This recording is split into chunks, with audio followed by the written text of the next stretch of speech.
मनीषा खूपच आनंदात होती, कारण कालच मेडिकल कॉलेजच्या ॲडमिशनची लिस्ट लागली होती आणि त्यामध्ये मनीषाचा नंबर लागलेला होता. 2च दिवसामध्ये मनीषा आपल्या कॉलेजमध्ये गेली आणि कॉलेजचं जे हॉस्टेल होतं ते पण एकदम कॉलेजच्या मागच्या बाजूलाच होतं. मनीषाला हॉस्टेलवर पण ॲडमिशन मिळालं होतं. इकडं मनीषा आता रोज कॉलेजला जायला लागली होती. सगळेच विद्यार्थी नवीन होते, त्यामुळे सगळेच जण थोडेसे गोंधळलेले होते. प्रत्येकजण आपापल्या परीने आपापल्या मित्रांची निवड करत होता. आता मनीषाची पण तिच्या क्लासमधल्या एका रुपाली नावाच्या मुलीबरोबर चांगलीच गट्टी जमली. कॉलेज सुटलं की रूमवर जाऊन फ्रेश वगैरे होऊन त्या पुन्हा अभ्यासासाठी लायब्ररीमध्ये एकत्र बसायच्या. पुन्हा त्यानंतर ज्यावेळी नाश्ता करायचा असेल किंवा चहा पाणी करायचं असेल किंवा संध्याकाळी झोपण्याच्या आधी कॉलेजच्या ग्राउंडवर चकरा मारायच्या असतील तर त्या दोघी एकमेकींना घेतल्याशिवाय कधीच जात नसत. सगळं एकदम व्यवस्थित चाललेलं होतं आणि मनीषा आणि रुपाली आता कॉलेजच्या वातावरणाबरोबर चांगल्या एकरूप झालेल्या होत्या. त्या कॉलेजमध्ये सगळं चांगलं होतं, पण ते कॉलेज खराब होतं ते फक्त एका गोष्टीसाठी, आणि ती गोष्ट म्हणजे रॅगिंग. म्हणजे लास्ट इयरची जी मुलं होती ती फर्स्ट इयर आणि सेकंड इयरवाल्या मुलांवर बऱ्याच प्रमाणात रॅगिंग करायची, आणि ही गोष्ट मनीषाला पण माहीत होती. पण मनीषा पण तशी निर्भीड स्वभावाची होती आणि रुपाली पण तशीच होती. त्यामुळं आत्तापर्यंत तरी त्या दोघींच्या वाट्याला कुणीच गेलेलं नव्हतं. आणि आता एक दिवशी असंच मनीषा आणि रुपाली कॉलेज सुटल्यानंतर कॉलेजमधून आपल्या हॉस्टेलकडे चाललेल्या होत्या आणि जाता जाता त्या कॅन्टीनमध्ये चहा पिण्यासाठी गेल्या. त्यावेळी तिथे सिनियर मुलांचा एक ग्रुप बसलेला होता. त्या ग्रुपचा लीडर होता सुहास नावाचा. त्या ग्रुपमध्ये 5-6 मुलं होती आणि त्यामध्ये 2-3 मुली पण होत्या. आणि त्या ग्रुपमधली बरीचशी मुलं ही मोठ्या बापांची मुलं असल्यामुळं कॉलेजचं मॅनेजमेंटसुद्धा कधीकधी त्यांच्या विरोधात ॲक्शन घेण्यासाठी विचार करायचं. मनीषा आणि रुपाली कॅन्टीनकडे चाललेले असताना सुहासने अचानक त्या दोघींना हाक मारली. तसं मनीषा आणि रुपाली एकमेकींकडे बघायला लागल्या. तसं सुहास म्हणाला, दोघीजण तुम्ही इकडे या. तसं त्या दोघीजण निमूटपणे मान खाली घालून सुहासच्या समोर गेले. त्यानंतर सुहासने मनीषाकडे बघत विचारलं, तुझं नाव काय, कुठल्या वर्षाला आहेस, सगळी माहिती सांग आम्हाला. तसं मनीषाने गुपचूपपणे तिच्याबद्दलची सगळी माहिती सुहासला सांगितली. त्यानंतर पुन्हा ग्रुपमध्ये काहीतरी जोक झाला आणि ते सगळेजण हसायला लागले. त्यानंतर त्यांनी रुपालीला पण अशाच प्रकारे तिचं नाव आणि तिची बाकीची सगळी माहिती विचारली. रुपालीने पण निमूटपणे आपली सगळी माहिती सांगितली. आता बघत बघत बरीचशी मुलं सुहासच्या ग्रुपच्या आजूबाजूने गोळा झाली होती, कारण सगळ्या जणांना माहीत पडलं होतं की आता या दोघींवर रॅगिंग होणार आहे. आणि तो रॅगिंगचा प्रकार बघण्यासाठी बरीचशी मुलं आता त्यांच्याभोवती घोळका करून उभा राहिली होती. मनीषाला खूपच अनकम्फर्टेबल वाटायला लागलं आणि ती रुपालीच्या हाताला पकडून तिथून निघून जायचा प्रयत्न करायला लागली. तेवढ्यात सुहासच्या ग्रुपमधल्या त्या 2 मुलींनी येऊन त्या दोघींना अडवलं. त्यानंतर सुहास म्हणाला, मी तुम्हाला बोलतोय ना, तुम्ही इथून निघून कसे जाऊ शकता? तुम्ही आत्ता जे केलं त्याची शिक्षा तुम्हाला मिळणार. तुम्ही तुमच्या कॉलेजच्या बॅग तुमच्या डोक्यावर घेऊन कॅन्टीनभोवती 5 वेढे मारायचे. आता एवढा वेळ सगळं मनीषानं सहन करून घेतलं होतं, पण सुहासने त्यांच्यासमोर अशी रॅगिंगची कंडिशन ठेवल्यानंतर मात्र तिच्यातली दुर्गा जागी झाली आणि ती एकदम चवताळली. ती म्हणाली, तुला काय करायचं आहे ते कर, मी हे करणार नाही आणि मी माझ्या रूममध्ये चालले. तुझ्यात हिंमत असेल तर मला अडवून दाखव. मनीषाच्या या सडेतोड उत्तराने सुहास मात्र चांगलाच गांगरला. मनीषा रुपालीच्या हाताला पकडून जोरजोराने पावलं आदळत आपल्या खोलीकडे निघून गेली. पण सुहासच्या मनात मात्र आता एक बदल्याची भावना जागी झाली होती आणि त्यानं आता मनीषाला धडा शिकवायचं ठरवलं. आता असंच 2-3 दिवस गेले असतील आणि एक दिवशी संध्याकाळी जेवण वगैरे झाल्यानंतर मनीषा आणि रुपाली हॉस्टेलच्या बाहेर असलेल्या ग्राउंडवर अशाच गप्पा मारत फिरत होत्या. सुहास पण त्याच्या ग्रुपसोबत त्या ग्राउंडवरच बसलेला होता. तेवढ्यात अचानक सुहासला मनीषा आणि रुपाली या दोघी दिसल्या. तसं तो झटकन उठला आणि तो आता झरझर चालत मनीषासमोर जाऊन उभा राहिला. मनीषा थोडीशी चाच पडली, कारण तिला वाटायला लागलं की आपण परवा दिवशी याला जे बोललो त्याच्यामुळे ह्याला काहीतरी राग आलेला असेल आणि हा आता त्या रागामध्ये आपल्याला काहीतरी बोलेल. पण आता नेमकं उलटच झालं. सुहास आता मनीषाच्या समोर उभा राहून एकदम तिच्यासमोर हात जोडायला लागला आणि तिला म्हणाला, आय एम सॉरी मनीषा, परवा माझ्याकडून चूक झाली, मी असं करायला नाही पाहिजे होतं. मनीषाला कळेच ना की हा सुहास असं का बोलायला लागलाय. एकतर तो सिनियर, त्यात तो एवढा डॅशिंग, तो आपल्याला येऊन सॉरी कसा काय म्हणेल. तिच्या मनात शंकेची पाल चुकली. पण समोर जे घडत होतं ते पण खरंच होतं. सुहासच्या ग्रुपमधली मुलं पण एकमेकांच्या तोंडाकडे बघायला लागली, कारण त्यांना पण माहिती नव्हतं की नेमकं सुहासच्या मनात काय चाललंय. सुहासने आता 2-3 वेळा अशा प्रकारे मनीषाची माफी मागितल्यानंतर मनीषाने पण मोठ्या मनाने त्याला माफ केलं. आणि त्यानंतर सुहास म्हणाला, मनीषा, तू आता मला माफ केलेस तर तुला माझी गोष्ट आता ऐकावी लागेल. तशी मनीषा म्हणाली, कोणती गोष्ट? तसं सुहास तिला सांगायला लागला की माझ्याच ग्रुपमधल्या अश्विनी नावाच्या मुलीचा बड्डे आहे आणि आम्ही तिचा बड्डे आता सेलिब्रेट करणार आहे, तर तू प्लीज त्या बड्डेला येशील का आमच्यासोबत. तसं मनीषा रुपालीकडे बघायला लागली.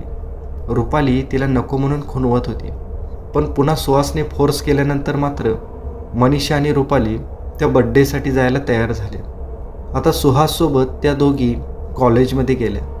कॉलेजच्या मेन गेटमधून आत गेल्यानंतर ते कॉलेजच्या दुसऱ्या मजल्यावर गेले. दुसऱ्या मजल्यावर गेल्यानंतर रूम नंबर 23 समोर ते सगळेजण थांबले. तसं आता सुहासच्या ग्रुपमधल्या सगळ्या मुलांची एकदम हलक्या आवाजामध्ये कुजबूज चालू झाली, कारण कुणालाच माहिती नव्हतं की आता नेमकं पुढं काय होणार आहे. सुहासने त्याच्या खिशातून एक किल्ली काढली आणि त्यानं रूम नंबर 23चं जे लॉक होतं ते उघडलं. आणि तो मनीषाकडे बघत म्हणाला, मनीषा, आतमध्ये माझी मैत्रीण आहे, आपल्याला तिला सरप्राईज द्यायचं आहे. तू एक काम कर, तू पहिल्यांदा आत जा, आम्ही सगळेजण तुझ्या मागून आतमध्ये येतो. मनीषानं पण त्याच्या बोलण्यावर विश्वास ठेवला. आणि जसं सुहासनं त्या दरवाजाची कडी उघडली तसं त्या सुहासनं धाडकन मनीषाला त्या रूममध्ये ढकलून दिलं आणि पटकन त्या रूमचा दरवाजा बाहेरून कडी लावून बंद केला. त्यानंतर त्याला कुलूप लावलं. तसं रुपाली सुहासवर ओरडायला लागली, हे तू काय करतोयस? तिला एकटीला आतमध्ये का कोंडलेस? तिला पटकन बाहेर काढ. तसं सुहासने तिला हातानेच गप्प राहण्याचा इशारा केला. आणि सुहासच्या ग्रुपमधल्या त्या दोघी मुली रुपालीजवळ जाऊन म्हणाल्या, तू जर ओरडलीस तर तुलासुद्धा त्या रूममध्ये ढकलून देईल. तुला माहिती आहे ना त्या रूममध्ये काय आहे? आणि जर माहिती नसेल तर रूमचा नंबर एकदा बघ.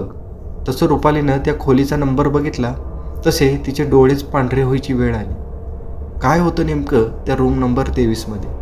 आता मित्रांनो, मी तुम्हाला ते सांगतो की रूम नंबर 23 म्हणजे काय नक्की भानगड आहे. याच हॉस्पिटलमध्ये साधारणतः 50-60 वर्षापूर्वी एक दामिनी नावाची पेशंट ॲडमिट होती. तिचं मानसिक संतुलन पण बिघडलं होतं आणि ती हळूहळू एक मनोरुग्ण बनली होती. आणि त्यावेळी तिचा तो मानसिक रोग एवढा वाढला होता की तिला एकटीला एका स्पेशल रूममध्ये ठेवावं लागलं. आणि त्याच दामिनीला या रूम नंबर 23मध्ये ठेवलेलं होतं. तिच्या रूममध्ये जेवण देण्यासाठी सुद्धा नर्स जायला घाबरायच्या. 1-2 नर्सच्या अंगावर तिने चाकूने वार केले होते.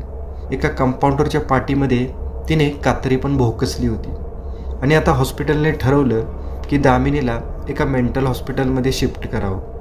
आणि ही प्रोसेस 2-3 दिवसामध्ये होणारच होती. पण तेवढ्यात एक वाईट घटना घडली.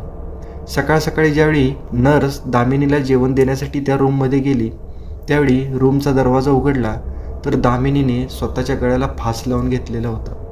तिनं स्वतःच्या अंगावरच बऱ्याचशा जखमा करून घेतलेल्या होत्या.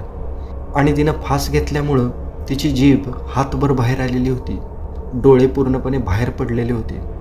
ते विद्रूप दृश्य बघून कितीतरी नर्स चक्कर येऊन पडल्या होत्या. खूपच भयानक प्रसंग होता तो. आता त्या प्रसंगामध्ये दामिनी तर संपली होती, पण तिचा आत्मा मात्र त्या खोलीमध्येच राहिला होता.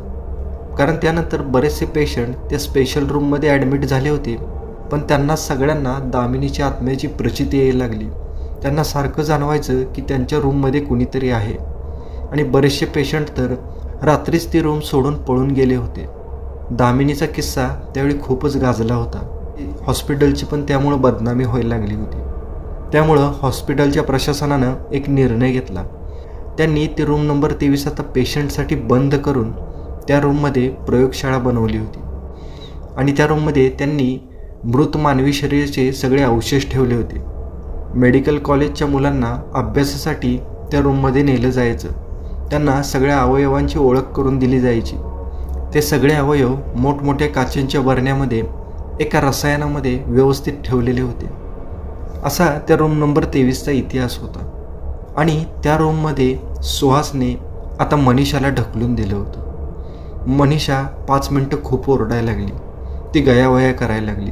सुहास, प्लीज माझं चुकलं, मला बाहेर काढ. मला अंधाराची खूप भीती वाटते. मला आतमध्ये काहीच दिसत नाही. रुपाली पण बाहेरून सुहासला खूप विनवण्या करत होती, पण त्याला मात्र दया येत नव्हती. अचानक एक 5 मिनिटानं मनीषाचा आवाज पूर्णपणे बंद झाला. बाहेर सगळेजण आश्चर्यचकित झाले, कारण अचानक तिचा आवाज कसा काही बंद झाला. आता मात्र सुहासला पण वाटायला लागलं की हे काहीतरी सिरियस प्रकरण आहे. त्यानं झटकन आपल्या खिशातून चावी काढली आणि तो आता कुलूप उघडण्यासाठी जसा पुढे गेला तसं त्या खोलीमधून जोरजोराने काहीतरी आदळ आपट केल्यासारखा आवाज यायला लागला. आणि त्यानंतर अचानक एक विचित्र आवाज आला. एकदम घोगरा आवाज, अर्धा पुरुषाचा आणि अर्धा स्त्रीचा आवाज असल्यासारखा होता तो. आणि त्या डबल आवाजामध्ये आतून कुणीतरी मोठमोठ्याने हसत होतं. खूपच विचित्र आवाज होता तो. सुहासचे हात पण आता थरथर कापायला लागले होते. रुपालीची तर भीतीने बोबडीच वळली होती. आता सुहासने त्या खोलीचा दरवाजा उघडला आणि दरवाजा पुढे लोटला आणि आतमध्ये बघितलं तर आतमध्ये पूर्णपणे अंधार होता. काहीच दिसत नव्हतं. सुहासने घाबरतच आत जाऊन लाईटच्या बोर्डवरचं बटन दाबलं. तशा त्या रूममधल्या सगळ्या लाईट्स लागल्या आणि तो इकडं तिकडं बघायला लागला. आता सुहासच्या पाठोपाठ त्याचे सगळे मित्र आणि रुपाली पण आतमध्ये गेले. आतमधलं दृश्य बघून ते सगळेजण हादरले, कारण त्या रूममधल्या सगळ्या वस्तू अस्ताव्यस्त पडलेल्या होत्या. मानवी शरीराचे अवशेष असलेल्या त्या बरण्या सगळ्या रूमच्या फरशीवर फोडून टाकलेल्या होत्या आणि त्यातले ते सगळे मानवी अवशेष खाली फरशीवर पडलेले होते. ते दृश्य बघून रुपालीला भोवळ जायची बाकी राहिली होती, पण तिला आपल्या मैत्रिणीची खूप काळजी वाटायला लागली आणि तिनं स्वतःला कसं तरी सावरलं आणि ती मनीषाला जोरजोराने हाका मारायला लागली. आता सुहास पण मनीषाला हाक मारायला लागला, पण मनीषा त्याला कुठेच दिसत नव्हती. तेवढ्यात अचानक सुहासची नजर त्या खोलीमधल्या छताच्या एका कोपऱ्याकडे गेली. त्या कोपऱ्यामध्ये एक कपाट होतं आणि त्या कपाटावर मनीषा बसलेली होती. तिचे सगळे केस विस्कटलेले होते. मनीषा त्या कपाटावर बसून खाली बघून काहीतरी करत होती. तिचे विस्कटलेले केस तिच्या तोंडावर आलेले होते. जसं आता रुपालीने मनीषाला बघितलं तशी रुपाली जोराने ओरडली. तसं मनीषानं वर मान करून बघितलं तसं त्या खोलीत हजर असलेल्या सगळ्याच मुलांच्या काळजाचे ठोके चुकले, कारण मनीषा आपल्या हातामध्ये काहीतरी वस्तू घेऊन खात होती आणि ती वस्तू दुसरं तिसरं काय नसून ते एका माणसाचं हृदय होतं, जे अभ्यासासाठी त्या खोलीमध्ये असणाऱ्या बरणीमध्ये ठेवलेलं होतं. एखाद्या जंगली प्राण्यासारखी ती त्या हृदयाचे लचके तोडायला लागली होती. आणि जसं तिनं या सगळ्यांकडे बघितलं तसं ती आपले काळे दात विचकून सगळ्यांकडे बघून हसायला लागली. सुहासला माहीत पडलं होतं की आपण चेष्टामस्करीमध्ये जे करायला गेलो त्याचं काहीतरी वेगळंच होऊन बसलेलं आहे हे तिच्या लक्षात आलं होतं. तसं त्याने आणि त्याच्या ग्रुपने त्या खोलीतून पोबारा केला. ते सगळेजण पळून गेले, पण रुपाली मात्र आपल्या मैत्रिणीला सोडून जायला तयार नव्हती. ती तिला खाली येण्यासाठी विनवत होती, पण तसं मनीषाने रागाने दात विचकले तशी रुपाली पण घाबरून त्या खोलीमधून बाहेर पळून आली. रुपालीने पटकन जाऊन हॉस्पिटलमधल्या मॅनेजमेंटला याबद्दलची माहिती दिली. तसे हॉस्पिटलमधले 4-5 डॉक्टर आणि शिक्षक लोक पळत पळत आले. त्यांनी त्या रूममध्ये जाऊन घडलेली घटना आपल्या डोळ्यांनी बघितली.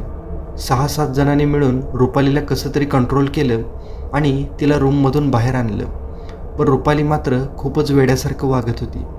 मनीषाला आता ICUमध्ये ॲडमिट केलेलं होतं. जवळजवळ आठवडाभर तिच्यावर उपचार चालू होते. एव्हाना आता मनीषाचे आईवडील पण हॉस्पिटलवर आलेले होते, पण एक आठवड्याभराच्या ट्रीटमेंटनंतर अचानक एक दिवशी मनीषानं तिचा जीव सोडला आणि मनीषा आपल्यातून निघून गेली.